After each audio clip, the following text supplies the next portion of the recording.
Assalamualaikum warahmatullahi wabarakatuh. Perkenalkan, nama saya Susilawati, NIM 20065110031. Nah, pada kesempatan kali ini saya akan menjelaskan tentang ilmu tajwid, yaitu hukum nun sukun dan tanwin. Nah, di mana ilmu tajwid di sini merupakan ilmu yang di dalamnya menjelaskan tentang hukum-hukum bacaan Al-Qur'an. Nah, mempelajari ilmu tajwid di sini hukumnya adalah fardu kifayah, sedangkan untuk mengamalkannya adalah fardu ain. Sebelum kita memasuki pada bagian-bagian hukum nun sukun dan tanwin, kita harus tahu terlebih dahulu apa itu nun sukun dan apa itu tanwin. Nah, nun sukun di sini merupakan nun yang tidak berharkat, baik harkat fathah, dhamma ataupun kasroh. Sedangkan tanwin di sini merupakan tanda baca atau harkat pada sebuah huruf yang menyatakan bahwa di akhir kalimat itu diungkapkan selayaknya bertemu dengan huruf non sukun.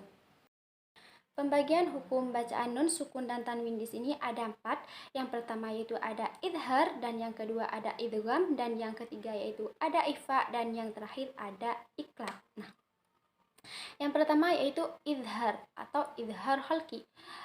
Kapan suatu bacaan itu dibaca idhar, yaitu apabila ada non sukun dan tanwin bertemu dengan huruf idhar. Nah, huruf idhar di sini ada 6, yaitu hamzah, ha, ain, win, ha, kha.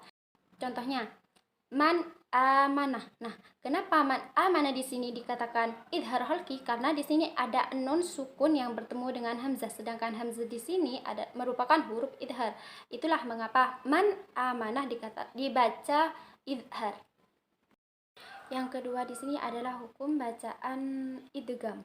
Nah, idgham di sini merupakan salah satu hukum ilmu tajwid yang berupa berpadu atau bercampurnya dua huruf atau memasukkan huruf yang satu pada huruf yang lainnya. Nah, idgham di sini dibagi menjadi 2, yaitu idgham bigunah dan juga idgham bila gunah. Idgham bigunah di sini cara bacanya harus dengung.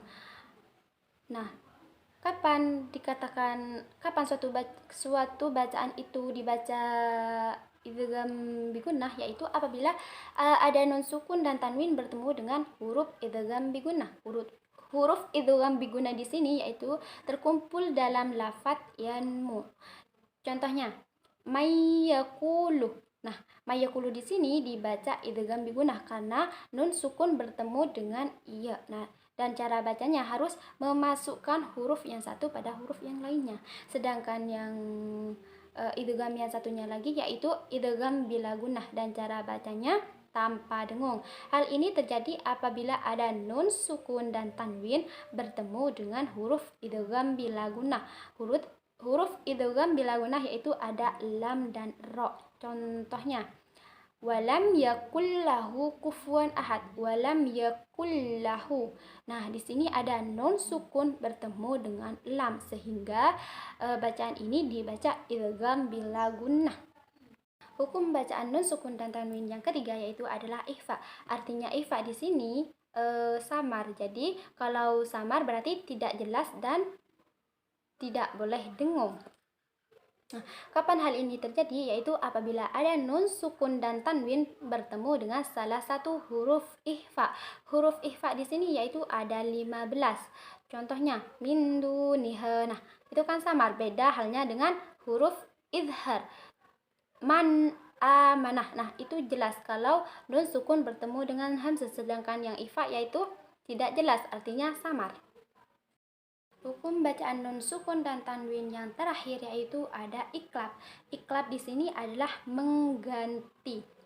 Kapan hal ini akan terjadi? Yaitu apabila ada nun sukun dan tanwin bertemu dengan huruf iqlab. Huruf iqlab di sini ada 1, yaitu ba. Nah, cara bacanya gimana? Kalau artinya iqlab sendiri itu mengganti, yaitu mengganti dengan mim. Contohnya gini, layum badannah. Nah, itu kan nun sukun bertemu dengan ba, tapi seakan-akan bukan nun sukun yang bertemu dengan ba, tetapi mim. Jadi kita harus mengganti. Itulah yang dimaksud dengan bacaan iklab, artinya mengganti.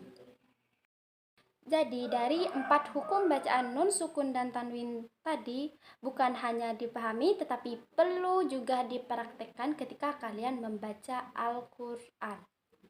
Nah, mungkin hanya ini yang dapat saya sampaikan, kurang lebihnya mohon maaf. Wassalamualaikum warahmatullahi wabarakatuh. Peter Pan, that's what they call me. I promise that